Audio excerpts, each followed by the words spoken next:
Now, when it comes to you say you protect so much. Now, can you really protect? Or are you protecting from the word of mouth? A can you really protect means you've got an efficient amount of security, army and forces to protect that area.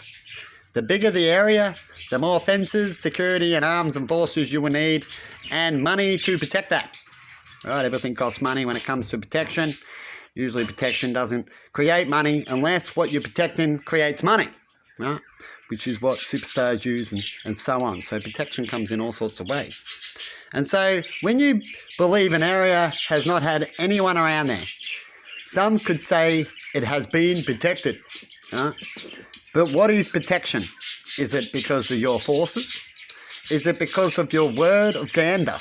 So you can connect or show people that there's nothing there to get, right? Or is it that they wanted that place to be protected over there, but then they changed their mind and decided, hang on, maybe we want our area to be protected and we're going to go over there instead? Is it because they haven't reached there yet and it takes longer?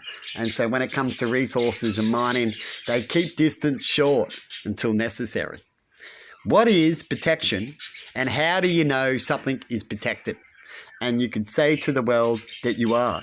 Because if you claim that you're protected, maybe a person might hear something and go, is it really? When was the last time they got tested to see how they protect things? If they haven't had a test or don't get many tests, then how do they know they're truly protected? Did they show us how they did tests to let us know that what they say is true when it comes to their protection? You get it, people? Otherwise, it's a whole lot of words that can sound good and in fact backfire when it comes to people going, on what they say. And have a good one. See you later. You let me know, what do you think is real protection? All of above? Could be. More you have, the better when it comes to who can help you and how do you protect yourself. But what guarantees protection? At a home, guarantees protection until the police arrive, when they arrive, and people get it at all times if they arrive, is your house. When you have a house full of windows and an enemy that really wants to get in, it means you're not protected. It means you're only protected to the physical of words. You get it? Once that can't protect you, your house, these houses, have no protection. So if the words don't work while you've called the police to hold them back, that means you need household protection. When you come serious to household protection, that means you need more than alarms. That alarms are only good to alert. So whenever it's alert, have alarm to alert something that can protect. That's it. So yourself and things around you if they want to, right?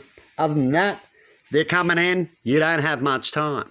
As we've talked about when the people in Gaza, in Israel got raided by Gazans, right? They're talking about it recently, about protection.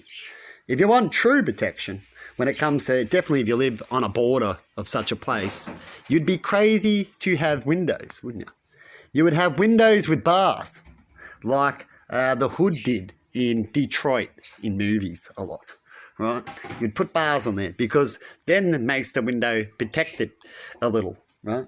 As no one can get through it straight away. Gives you more time to stop people at the window and to allow to wait for your protection if you have other friends in protection, you see.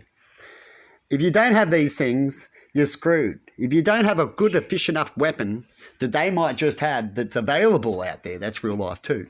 Right? And bad guys always get what they need, don't they? That's what bad do. So you have to go against that, and you know so. You need at least minimal protection, like a copper with a handgun going against an M16, right? They've got a chance. It's better than none, right? Trying to throw a knife.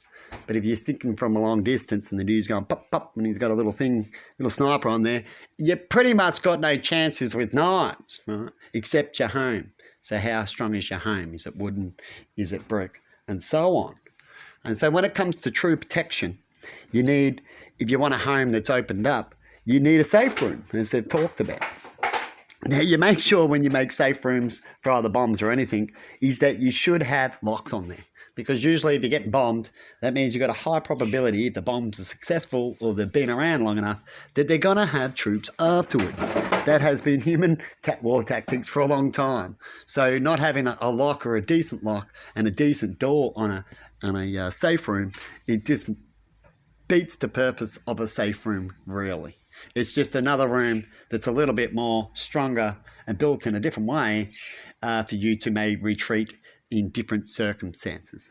But I wouldn't call those type of rooms that they were mentioning about in Israel as safe rooms. You see, like a home here in a certain area. If the country is not safe and the country talks about needing more police and more things like that, that means more likely your house and yourself is not safe when they come for you.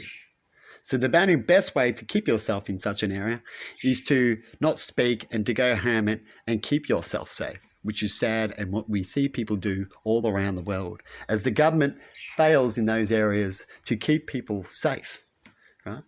You can be just down the road from a police station and not feel safe, and it still take a while to get protected. So if you ever worry about these type of things, the best way to protect yourself is to build a home that can make you feel safe. Home is your castle. How did they used to build castles back in the day to protect themselves? No matter if it was good times or bad times. In fact, they built these castles in good times because they were wise enough to know there is bad times. How often do you have bad times?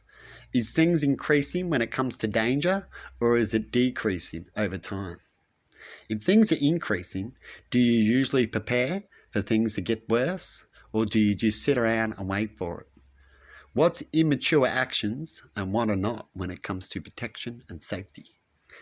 Do you speak more to the world and to the public about things that are unsafe to try to keep you protected? What happens when we do that in this world today when it comes to safety and protection and to see information and we release it? Do we have a lot of bad loopholes all around the world between countries that causes more issues to make these issues become worse as we know they can't be solved? If bad guys know that things struggle and can't be solved, they will pick up that area more and more when it comes to scamming, bullying, and mind tricks. Anyway, I'm going to leave it there. You let me know what your thoughts are in comments about protection and what people should be having more in a certain area or having less of.